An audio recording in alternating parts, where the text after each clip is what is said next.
Martin, I think we should probably start with this whole attack on Gaza this week, and it's apparently in response to a whole load of rockets. Do we know what is the point, I suppose, is the obvious question, for the Palestinians to be firing rockets when they know that they're going to get probably a massive bombardment by artillery and airstrikes in response?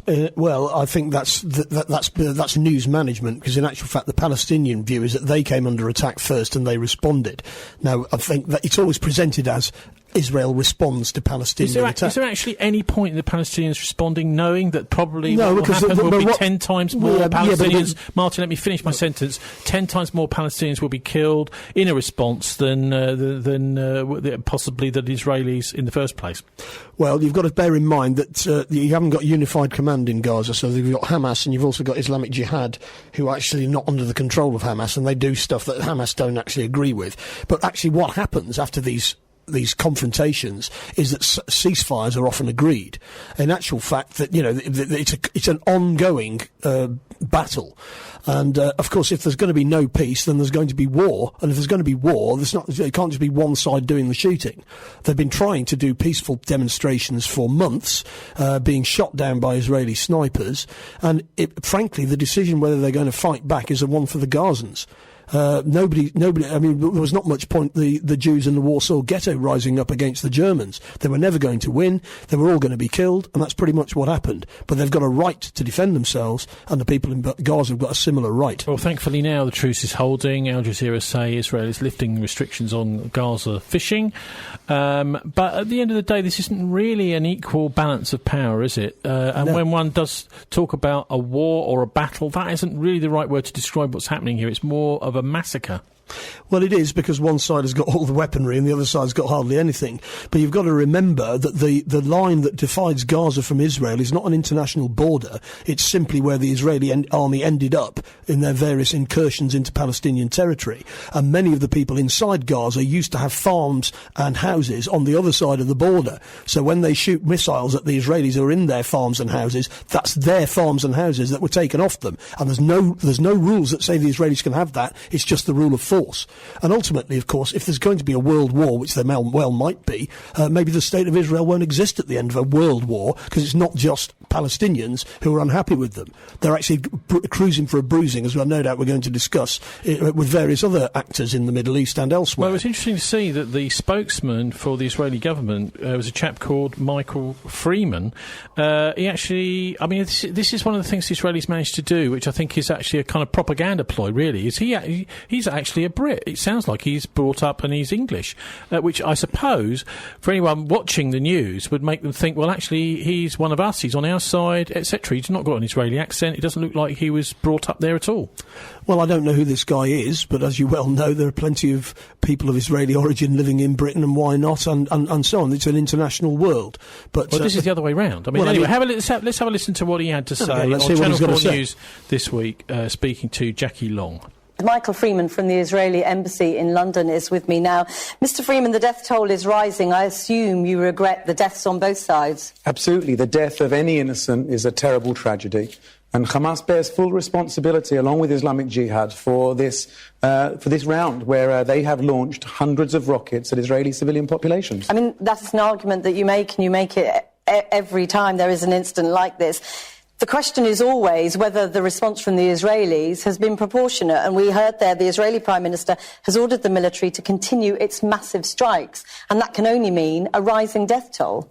Well, this is up to Hamas to try and stop this. You know, if Hamas and Islamic Jihad were to stop the rockets now, that would be the end. Hamas are targeting Israeli civilians. They've fired over 600 rockets, and we have currently over 2.5 million Israelis in bomb shelters, and we are acting as any country would act to defend its population. I mean, there is a grim familiarity to these incidents, isn't there? They're often followed by mediation, we know, from through the Egyptians and the UN. But fundamentally, nothing seems to change over the crucial issue of the blockade, which I think you would concede causes enormous suffering, but also builds resentment.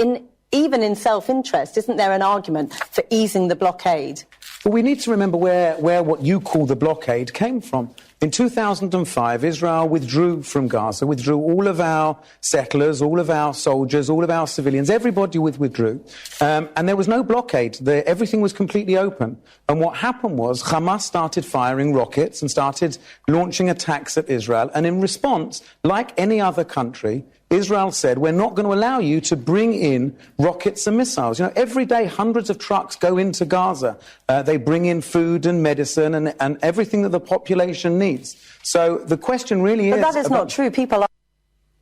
Martin, this is an interesting... what he's saying here is effectively that the Hamas and the Palestinians have abused the trust that was given them in 2005. Well, I don't agree with that. Basically, the blockade is on things like medicines and food. It's a medieval siege, effectively, and as you pointed out earlier, the amount of weaponry that the Palestinians have actually got is pitiful. And you could argue that it's a waste of time. Nobody's been killed by any of these rockets. Let's just point that out. Actually, it looks like one Israeli was killed and 19 Palestinians this time. All right, so it's 19-1. But of course, you've got to remember that Gaza, as I said earlier, the border between Gaza and Israel is not an international border. It's just where the Israeli army ended up in their campaign of conquest. The state of Israel was recognised in 1948 in very clear borders, nowhere near what is currently Gaza. But the Israelis will see this as a kill ratio of 20-1 and a victory. Well, the problem is for the Palestinians, they're on hiding to nothing because nobody takes them seriously. And of course, when similar things were being done by Serbia in Kosovo and in Bosnia, we went to war with Serbia. The British RAF bombed Serbia for 73 days. We killed 10,000 civilians. 10,000 Serbian civilians were killed. But you know what? They released Kosovo and they packed back down in Bosnia. Maybe that's the only language the Israelis understand. If they had 10,000 civilian casualties from a British airstrike and a US airstrike, then perhaps they'd withdraw into the borders in 1948 that they agreed that they would accept. Because that's everything they've taken since 1948 has been taken by force. OK, back now to Michael Freeman from the Israeli spokesman, and Jackie Long at Channel 4 News. Are hungry. People are starving. There is an economic wound in Gaza that needs to be healed, doesn't there? Absolutely, and that responsibility lies squarely with Hamas. If Hamas were to stop firing rockets, if Hamas were to stop investing, you know, they get billions of dollars in aid every single year, and rather than taking that aid and investing it in schools or hospitals or food, they build terror tunnels, they build missiles, and they fire them at Israel. You know, if they wanted to... There is an argument made by many analysts that Hamas fire rockets because it is the only way that they can get the Israelis to even remember that there are people living in real difficulty in the Gaza Strip. Well, we know there are people living in difficulty in the Gaza Strip. We wouldn't deny that. But we would say that. But isn't there an argument for easing their difficulty, which might lessen the tensions? Only recently we changed the guidelines for allowing Palestinian fishermen to have more area to fish in. We allowed greater access through the border. We allowed more people to come into Israel. And that's all part of these ceasefire negotiations, These are all part of the ceasefire negotiations. But the International Crisis Group suggests that Israel is defaulting on promises to ease the blockade perhaps even further. And their argument is that Hamas use rocket fire as a means of putting pressure on you. So it is in your own self-interest. Well, let's hear what Hamas say. Let's not listen to what other people say. Hamas are very open. They say that their aim is to destroy Israel. Their aim is to wipe Israel off the map. And their aim is to kill every single Jew around the world. So for them, the rockets aren't about putting pressure. Because, again, if this was about pressure, you know, as you know, Gaza has a border with Egypt. And the border with Egypt has also been closed. Right. And they've never fired a single rocket into Egypt. Not one. So the issue is clearly not about the border. I'll have to... Well, isn't that interesting? On one level, the Israelis say that nobody's to talk to Hamas. Hamas won the last democratic election in Palestine in 96, I think it was, and therefore they are, in theory, the democratic government. Of course, they keep pushing that, that we've got to have democracy in the whole of the Arab world, including armed uprisings against Gaddafi and all the rest of it. But Hamas, who were the elected leadership, The Israelis won't talk to them, and they won't recognise them. And there's anybody who talks to them Britain won't talk to them for the same reasons. Then, of course, in actual practice, they do talk to them, just like the British talked to the IRA for years and years and years behind the scenes, whilst pretending they weren't talking to them. Ultimately, the question is, does the State of Israel, all that stuff, they want to kill every Israeli and get rid of the State of Israel. Hamas have said, if you do a deal with us, like recognising a Palestinian state, then, but in reciprocation, we might recognise a rump Israeli state. But it's got to be within the borders that were agreed in 1948, and that means that everybody who's living outside Gaza, the Israelis that have built all their homes and farms and factories just on the land that people in Gaza used to own, they will have to withdraw into the borders of 1948. Serbia had to withdraw from Kosovo. Israel's got to withdraw from Palestine. It's as simple as that. There's one rule.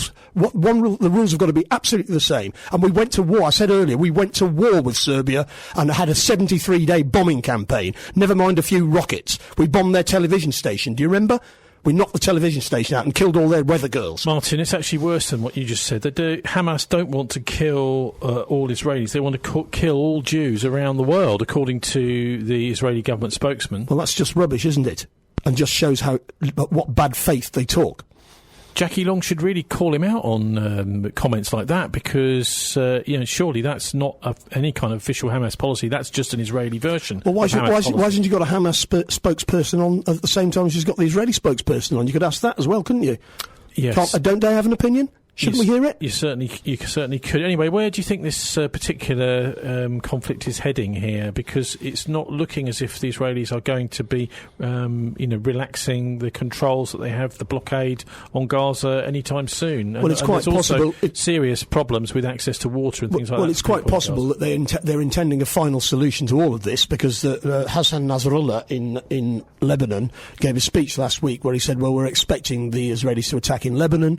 There's also possibly going to be an attack on Iran, and in the middle of all of that, they then will try and push all the Gazans into Egypt. That's probably what they'll do. There's also a big appeal, but of course they're not necessarily going to win from some Israeli artists as well as all artists in Gaza saying boycott Eurovision. Well, yeah, I mean, that's the way to have a non-violent resolution of this is everybody puts on sanctions. We've got sanctions on Russia, we've got sanctions on China now, tariffs and all the rest of it. There's sanctions on Venezuela. What about sanctions on Israel? Because Israel basically is an artificial state. If it didn't have massive public subventions from US taxpayers and others, it would be a failed state. And of course they have a real problem. Many people, Jews around the world, don't want to go and live in Israel because they can see that it's a bit of a mess. So they'd rather not go. Then the Palestinians outnumber the Israelis. So if we had a one-state solution, and that's possible, then of course the Israelis would have to accept that they were the majority of the Palestinian this state. Week in The Guardian, Ian Black has been suggesting Britain needs to recognise Palestine as an independent state. Well, that's right. I think Jeremy Corbyn's already said that that's what we should do, and other countries like Ireland have already taken that step. But of course, the Israelis don't want that because they don't want a Palestinian state. They've pretty much made it clear they don't want one. And in that case, we then move away from having a two-state solution and we have a one-state solution. But of course, we've got the Israeli state, the rump Israeli state, to my mind, has got to be where they agreed to be in 1948. Just as the Serbs can't control Kosovo, they can't control Palestine. And the rules have got to be exactly the same for everybody, everywhere. And if one state like Israel completely flouts international law like that, it basically sets a precedent for everybody else to flout international law. They're not flouting international law, they're reacting to rockets fired by Hamas. No, they shouldn't be on that border in the first place. Yeah? And don't forget, if the Germans had invaded Britain in World War II, we'd have fired a few rockets at them. Of course we would.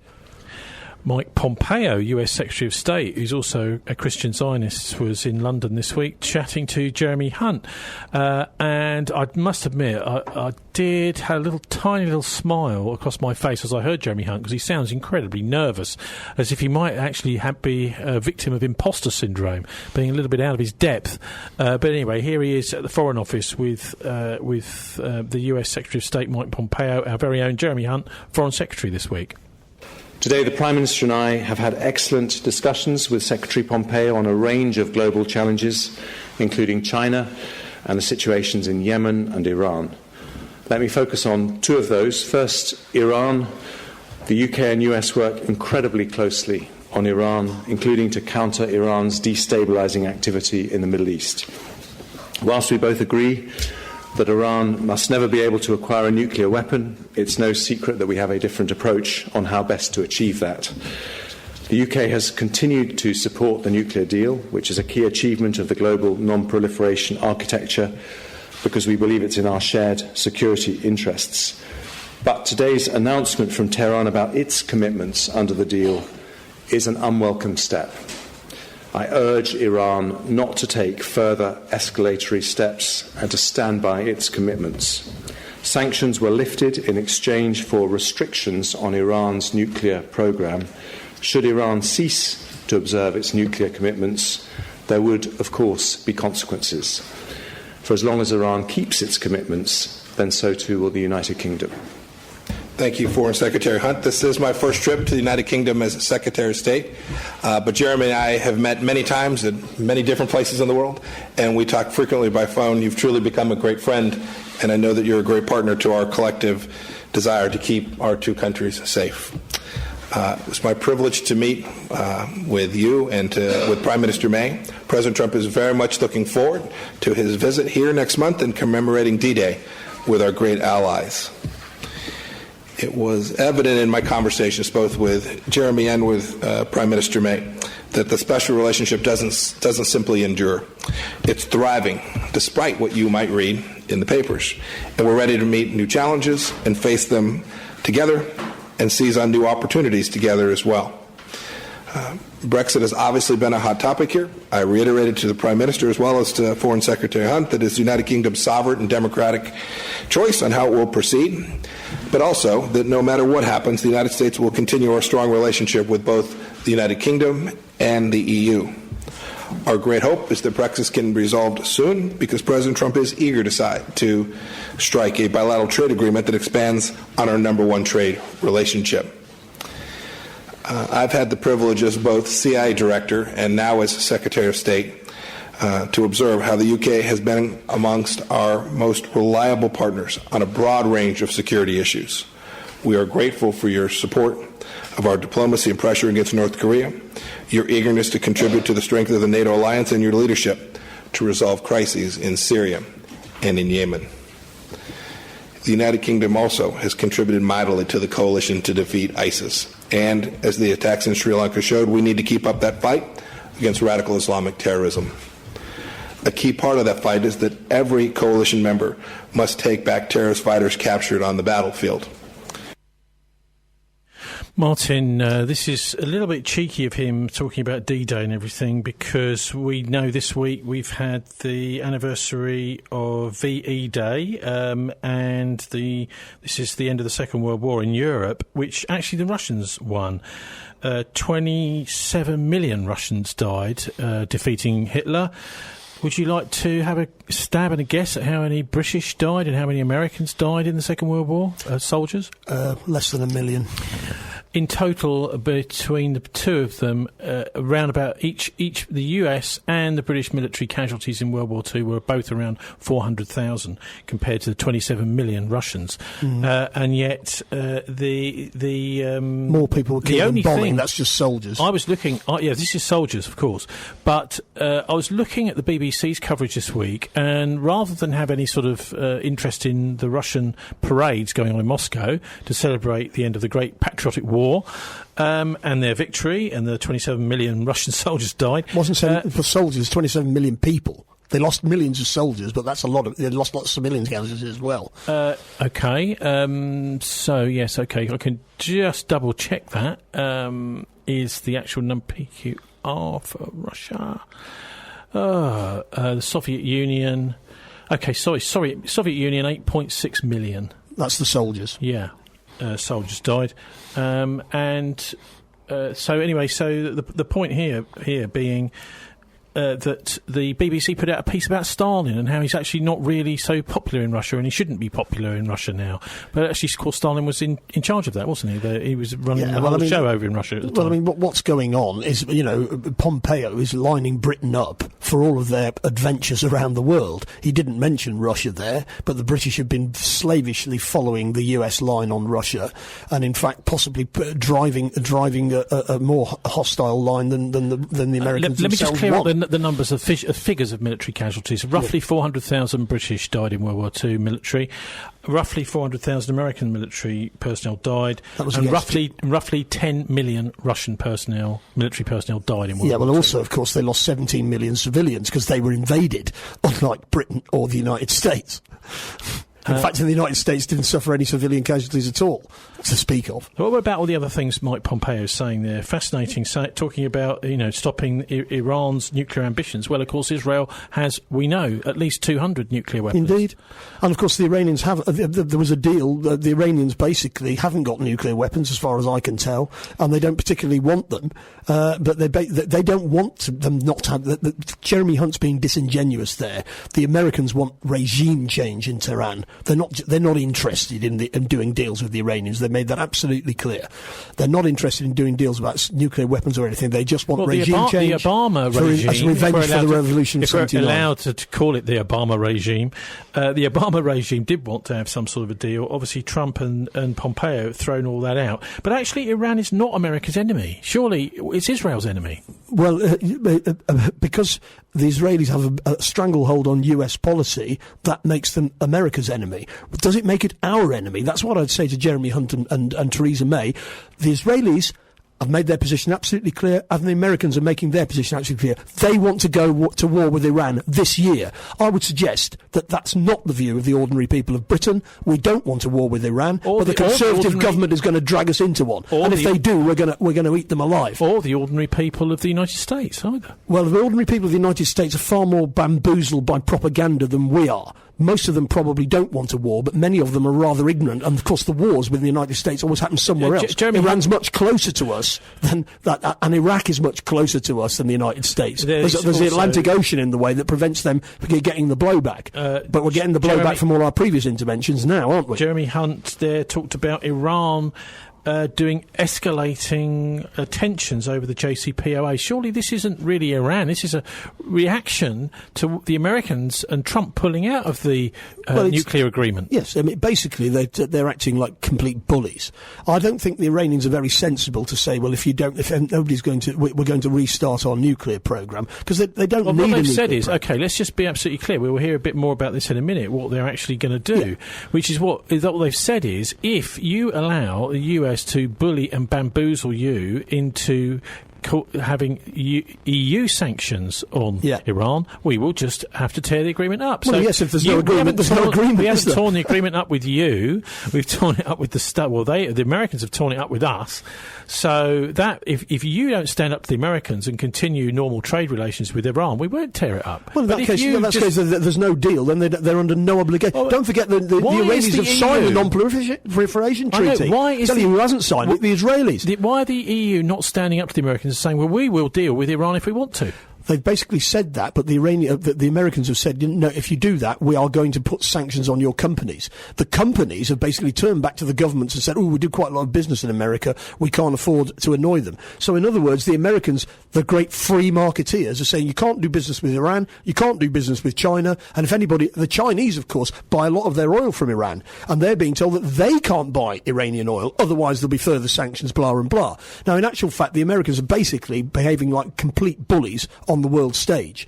It's going to be interesting to see how far they get with all of this, because they're basically annoying everybody, but everybody is scared of them for obvious reasons, because they can hurt you. They're big bullies, they've got nuclear weapons, they've got all sorts of ways to hurt you. Jeremy Hunt certainly did sound a little bit nervous there, I have to say. Now, anyway, also, Mike Pompeo has been very critical of the Labour leader Jeremy Corbyn, particularly over Venezuela. You said, for example, Jeremy Corbyn's position on Venezuela is disgusting. I mean, that's a strong word to use. It's disgusting. I repeat that. Look, this is a supporting an individual, Maduro, who has for years systemically looted Venezuela and caused women to not be able to feed their babies and to provide medical care for their children. The medicine sits on their very border. The food sits on their very border. The European Union and American taxpayers were incredibly gracious. Said there just shouldn't be outside interference in Venezuela. Yes, well, providing food to starving children isn't interference, it's support. It's what we do. It's in our deepest traditions of humanitarian assistance. The interference has taken place. The Cubans are there. they've interfered. So I hope Mr. Corbyn will ask the Cubans to cease their interference in Venezuela. You've also just said that you believe anti-Zionism is the same as anti-Semitism. Now, there are many on the left who dispute that, who say that you can have reservations about Israel and particularly the behavior of the Israeli government and not be anti-Semitic. Critiquing the policies of the government of Israel is completely in bounds. Calling for the destruction of Israel, seeking actions that will lead to its destruction, that's not acceptable. This is what I mean. It's not anti-Zionism to critique an Israeli policy set. It is anti-Zionism to take positions which ultimately undermine the democracy that exists there in Israel and the human rights of those Israeli people. Sounds as if you were worried that the two are getting blurred. They are, and we need to make sure that we're crystal clear about that. Well, I think that's absolutely outrageous, really. There's been a blockade on Venezuela since Chavez came to power years ago. But the British have actually, the Venezuelans said, can we have $1.5 billion of our gold back in the Bank of England? The Bank of England said, no, you can't have it. And there's been a report recently that showed that 40,000 Venezuelans have died because of the sanctions placed on them by the West and by the Americans in the last 2 years alone. And the poorest Venezuelans are the ones who are suffering the most, and they're the ones who support the Maduro regime. The people who want him out are the posh people from the posh suburbs of Caracas. Maduro regime, it's the Maduro government. The Maduro government, okay? Let's call it the government then. And, of course, Jeremy Hunt there, lining up against Jeremy Corbyn and this guy Guaido that they're trying to impose on the Venezuelans. Most Venezuelans didn't know who he was when the Americans proclaimed him president of Venezuela. 80% of Venezuelans responded, well, who is he? Never heard of him. Now, in actual fact, Jeremy Corbyn's been a bit too mealy-mouthed about this. The attempt to overthrow the government of Venezuela by sanctions and by using violence, lots of people have been killed. When people shoot police officers, if we went around shooting Israeli police officers, Palestinians went around shooting Israeli police officers, that would be called terrorism. When it's done inside Venezuela, it's part of the uprising of the people against the socialist dictatorship of Chavez, which has actually created loads and loads of positive features for the poorest Venezuelans, providing health care and education and things that they never had before Chavez came to power. Back in the 1940s, Israelis were shooting British policemen. Well, indeed, they were, weren't they? So that's not terrorism either, of course, because you're creating a state of Israel, and the people say that the state of Israel shouldn't exist. The state of Israel was, as I said earlier, was recognised in certain boundaries in 1948. Certainly didn't include the Golan Heights, certainly didn't include Jerusalem, certainly didn't include the land contiguous to Gaza. Now, when the Serbs, as I said earlier, when the Serbs tried to aggress others in Yugoslavia when I was an aid worker, we went to war with them. That's what we should be talking about doing with the Israelis. Mike Pompeo's got some pretty strong views on these Iranian nukes as well. That's what he's worried about, development of nuclear weapons over in Iran. He's very worried. We need real IAEA inspections. We have to have IAEA inspections of military sites. This reluctance to offend the Iranians and come up with a conclusion of noncompliance, this has to stop. I might add that when word of the Israelis acquiring the nuclear archive documents got around in early 2018, the Iranians started to empty out this warehouse in Tehran. Now, the IAEA was informed of this by the Israelis, and as I said, they didn't bother to inspect it until April of 2019. And I imagine a lot of the evidence was gone by then. This is just unacceptable. We have to have serious inspections. I'd like to see any place, anytime inspections in Iran. There were Obama officials talked about that. I know the Iranians aren't crazy about that. But look, the Iranians have to win the confidence of the world after repeatedly violating their nuclear obligations over decades. Well, the IAEA have said that they've not, they're basically stuck to the deal 100%. So Pompeo's just talking complete nonsense there. The Iranians have satisfied the IAEA that they've fulfilled all the conditions that were placed on them. Now, of course, if they're going to rip the deal up, then there's no deal. And, of course, when are the Israelis going to allow random inspections by Russians, for example, to see whether they've got any nuclear weapons? They're not supposed to have any at all. And under the Logan Act in the US, any country that develops nuclear weapons without permission has to have sanctions on it. sanctions on Israel for having nuclear weapons. And, of course, the only reason the Iranians would want nuclear weapons is because the Israelis have got them. So if you want to stop the Iranians having nuclear weapons, denuclearise Israel. Anyway, from time to time, the BBC do a fantastic job on Iran, and they did this week. I think it was on Wednesday morning on World Update. There was one of the professors from Tehran University they had on to explain to the world and to us, for a change, you never see this on the TV at all, exactly why the Iranians have decided that they may be resuming uranium enrichment. And so let's have a listen to that in full now. How concrete is the threat that Iran it's the BBC's Dan Damon its uranium enrichment program? I put that question to Syed Mohammed Marandi from the University of Tehran. The Iranians are very serious, especially because the United States has been gradually pulling out of the nuclear deal for 2 years now, and last year they pulled out completely. And ever since then, European countries have, despite their positive language, but in reality they have been complying by Trump's demands. And the Iranians are saying that this cannot continue. We cannot have a one-sided deal where the Iranians abide by all their commitments and the other side abides by none.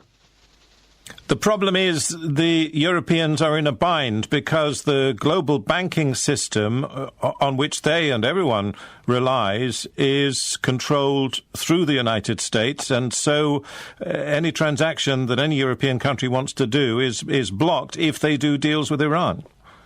Well, the Iranians don't accept that argument. The Europeans have more than enough leverage to stop the United States from bullying them. And collectively with the Russians and the Chinese, they can make sure that the Americans do not interfere in their commitment to the nuclear deal. If the Europeans cannot protect their citizens, if they cannot protect their businesses, if they cannot protect their interests and their banks, then they really shouldn't be at any negotiating table. But in any case, if the Europeans don't begin implementing the nuclear deal, the Iranians will gradually have to move in a different direction. This cannot continue a one-sided deal where the Americans try to strangle the Iranian economy, where the Americans try to make ordinary Iranians suffer, where they try to prevent Iran from using banks, exporting oil, importing medicine, and also block Iran's peaceful nuclear program.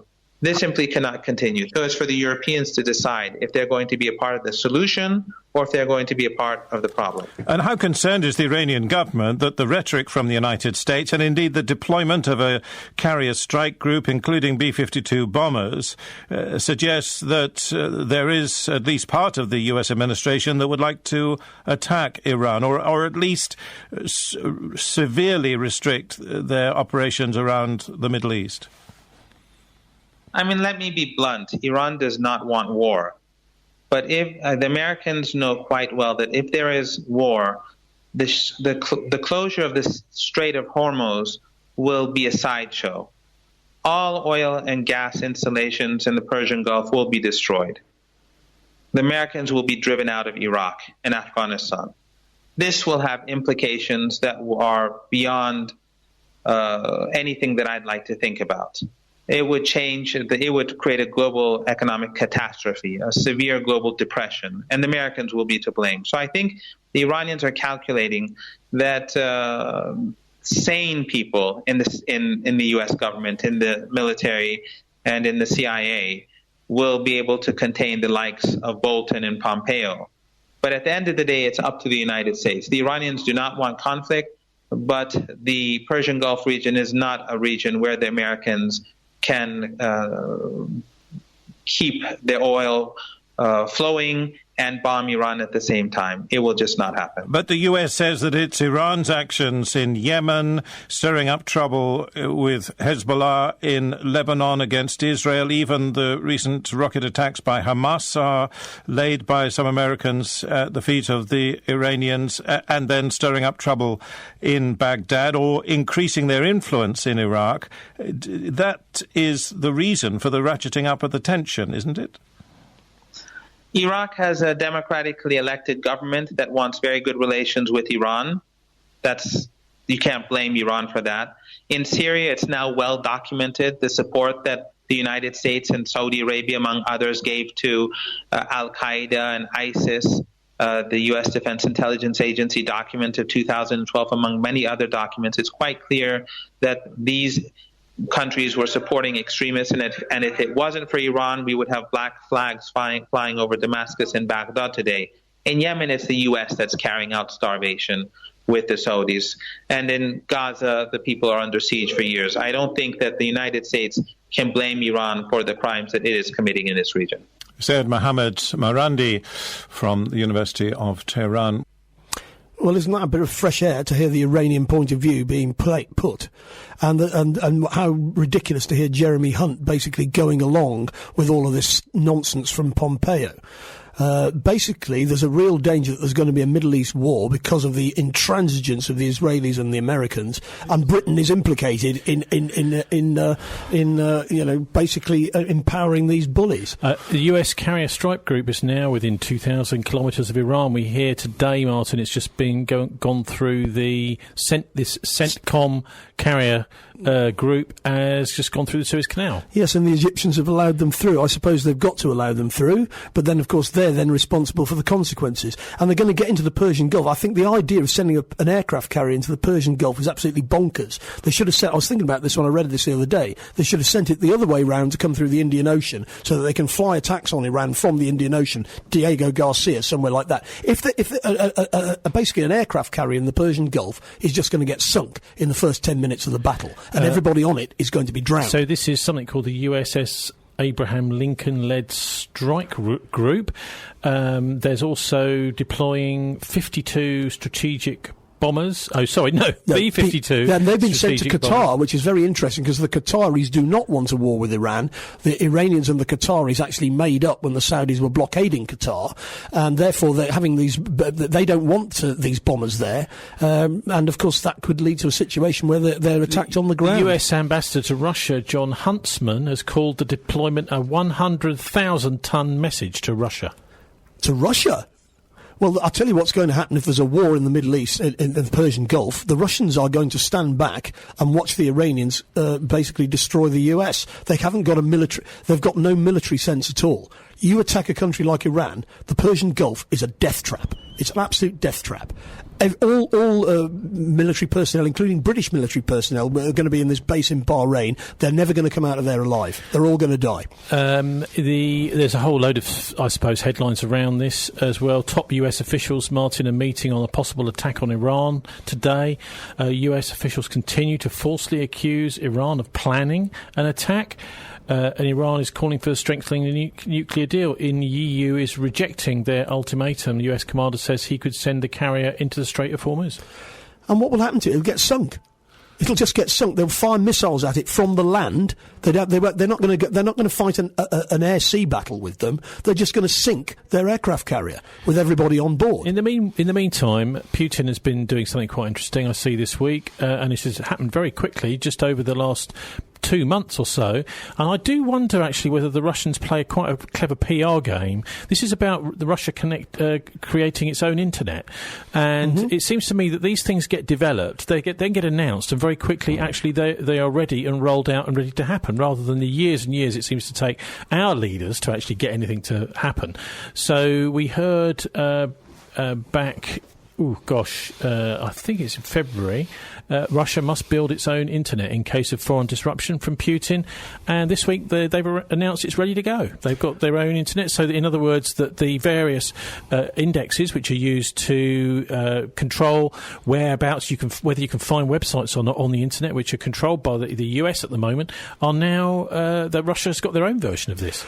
Well, basically, the leadership in Russia, the leadership in Iran, and the leadership in China would not be doing their job if they weren't preparing for war with the United States and the United Kingdom. And we like fools, are marching towards this Armageddon. But of course, those who lead us into it, and we're definitely going to lose if we start a war with these people. Well, I don't see that the Russians and the Chinese will directly involve in a fight between the Iranians and the West. They'll sit back and watch the Iranians do the dirty work, and then they will wait to intervene when quite it's close over. to home, isn't it? Because on the nationalinterest.org blog in the US, we had a former Labour councillor from Stroud on a few weeks ago talking about the B-52 bombers at Fairford. Yeah. And we now know that what they were practising was a nuclear strike on Moscow. The US Air Force in early March 2019 deployed 5 B-52 bombers from Barksdale Air Force Base in Louisiana to Fairford in the United Kingdom. Some of the 8-engine long-range planes threw mock nuclear attacks on Russian soil. From Gloucestershire. From Gloucestershire, but of course the Russians have made their position absolutely clear. Any nuclear attack on us will lead to an overwhelming response, which will wipe you out. They're not playing the game of we're going to use little nukes. They're actually planning to use nuclear weapons on Iran, little ones. Yeah. Minor ones, and they're hoping that the Russians will then take the view. I think Putin's already said any use of nuclear weapons will lead to an all-out attack by us on you. I mean, do you remember we had the Westminster Abbey service for British nuclear weapons? Thank God for Russian nuclear weapons, eh? If you're an EU citizen living in the UK, you will need to apply to the EU Settlement Scheme.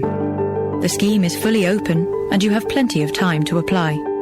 It is free, and all you need is your passport or ID card and to complete an online form. Support is available if you have any questions. To find out more and to apply, visit gov.uk/EU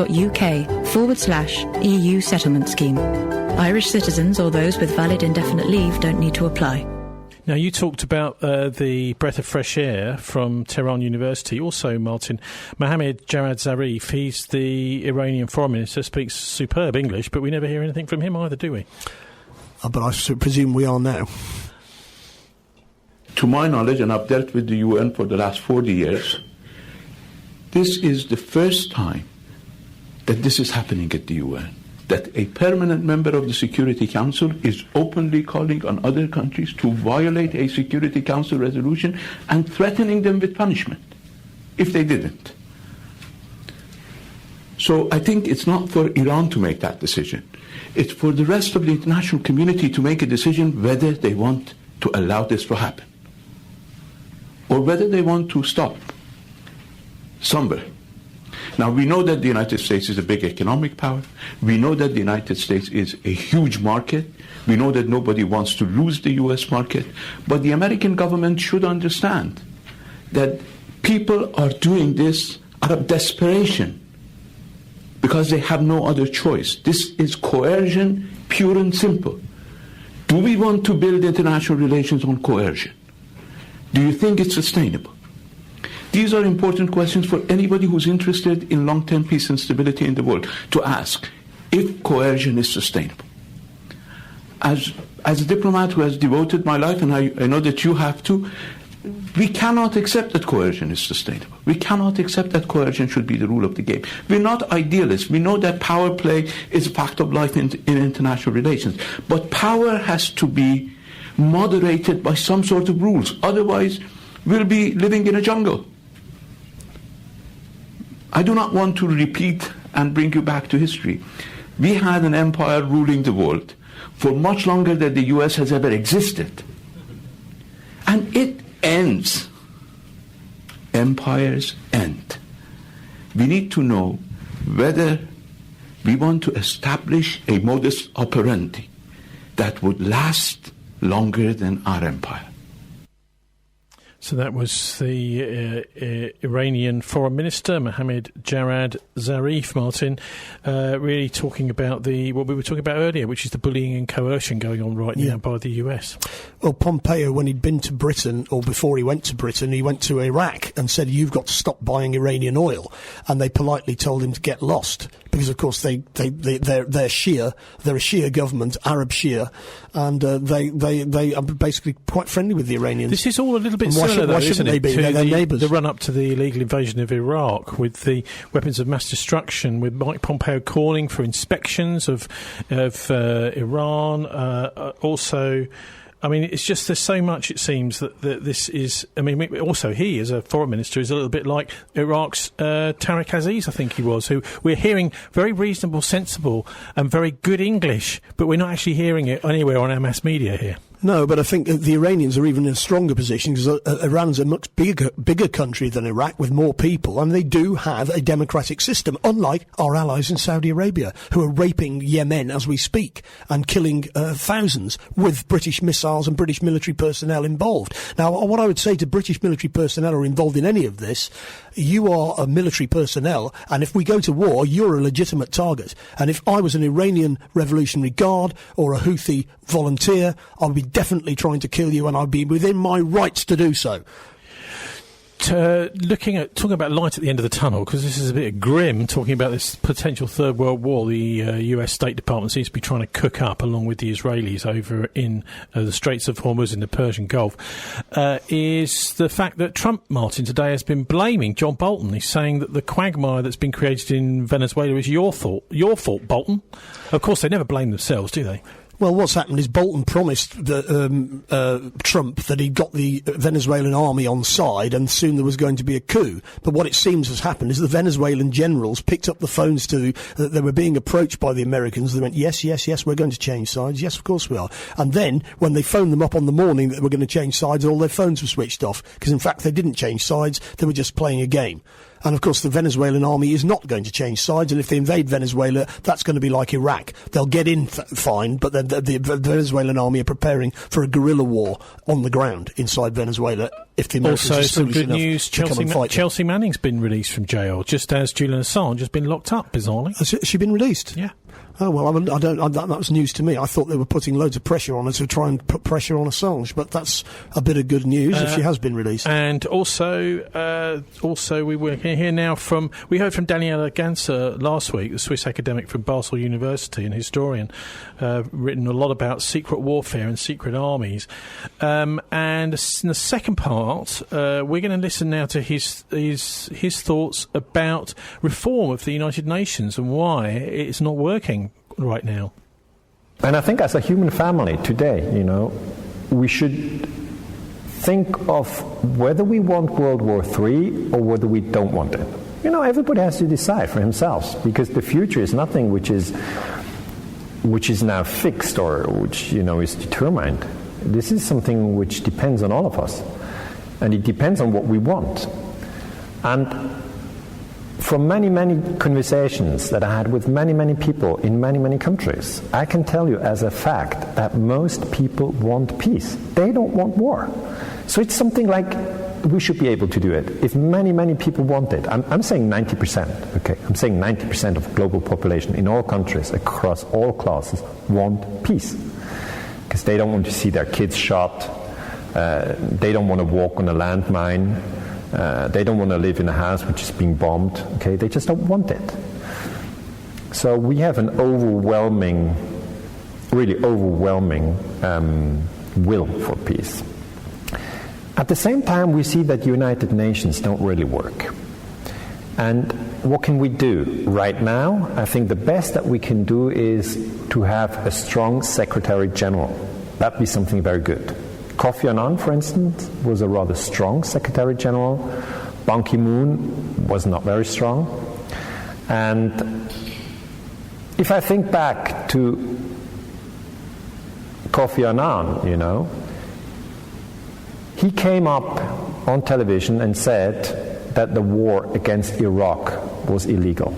So he's basically the face telling the story, because today you always have a face, okay? The United States is Trump, Russia is Putin, and Germany is Merkel.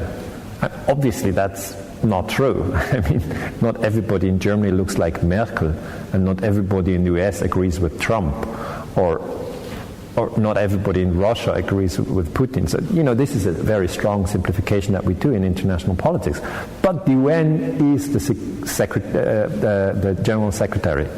And it would be very good, I think, that every time that a war breaks out, for instance, 2011, the war against Libya, or 2001, the war against Afghanistan, or 2003, the war against Iraq, many wars breaking out all the time, that the Secretary General goes in front of a global TV audience and says, let's not forget, ladies and gentlemen, that the UN Charter has declared that all wars are illegal.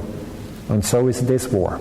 It is illegal. I call upon all nations to refrain from using military action. I think he could do it. Unfortunately, he very often doesn't do it. And when he does it, like Kofi Annan, I looked at the data very clearly, he does it rather late, okay? The attack from the British and the Americans on Iraq came in 2003, and Kofi Annan addressed the global media in 2004. So he had like 1 year of delay. I mean, that's a lot of delay. He was right in the substance. He said this war is illegal, and people listen to him. I mean, people are much more inclined to believe what the General Secretary says than what a president or prime minister says. They know, that these people are out for power and money and greed. But they think that the Secretary General represents, in many ways, the hopes for a better future, for more peace, for more justice. And so my suggestion would be that whenever a war breaks out, the Secretary General should step in front of the camera the same day, okay? The same day. And then you had television stations and newspapers and alternative media reporting the statement from the Secretary General, and he could always say wars are illegal, because that's in the UN Charter. He doesn't need to come up with a new text. Students have asked me, okay, clever idea, why doesn't he do it? And the answer is, he's being given his job not just by the world population, but by the 5 members of the Security Council. And they are the US, Russia, China, the British, and the French. So if these 5 attack another country, and just imagine, you're the Secretary General, and you go like, this war is illegal. Then you've just criticized your boss. You're going to be fired. And so this is a dilemma that we have. That's the Swiss author, historian from Basel University, Daniel Elegance, Martin, making a pretty clear case there, saying that actually, in fact, what he's saying effectively is that a lot of this is a media war, this is a propaganda war, and the UN Secretary General has got to up his game. Antonio Guterres, what's he been up to in the last week? Well, he's saying we've got to stop coal-fired power stations. Yeah, well, the UN obviously is a flawed instrument because the Security Council is split over things like sanctions on Iran. It's quite clear that the Russians and the Chinese aren't happy with that. But nor are the British and the French. You missed the point, Martin. You've missed the point completely. He's saying that there are rules in the UN, and the Secretary General should be more bold about saying, no, you can't have illegal wars. Yeah, but and he should be on the TV straight away. Yes, but he said at the end, if he did that, he'd be sacked straight away. Well, maybe he would, but then at least he would have made an attempt. Kofi Annan, as a former UN head, said the war on Iraq was illegal. It was illegal. A year after the event. This is what his point is, a very good point, I think, which is really talking about the 80% of military spending which goes on psychological warfare. The UN have got to catch up. Well, they have, but of course... Anyway, time to sign off for the US-owned Comcast News at 8 now. Thanks to our guests in the first hour. That was Kai Dudd, and thanks to Martin Summers there. You'll find this show's podcast, story links, comment page at thisweek.org.uk. I'm on Twitter at Tony Gosling. Here's wishing you a relaxing and enjoyable BCFM weekend. Dialects here on Tuesday at noon, but do please join us for the Politics Show at 6 o'clock next week. God bless, and don't let the banksters get you down.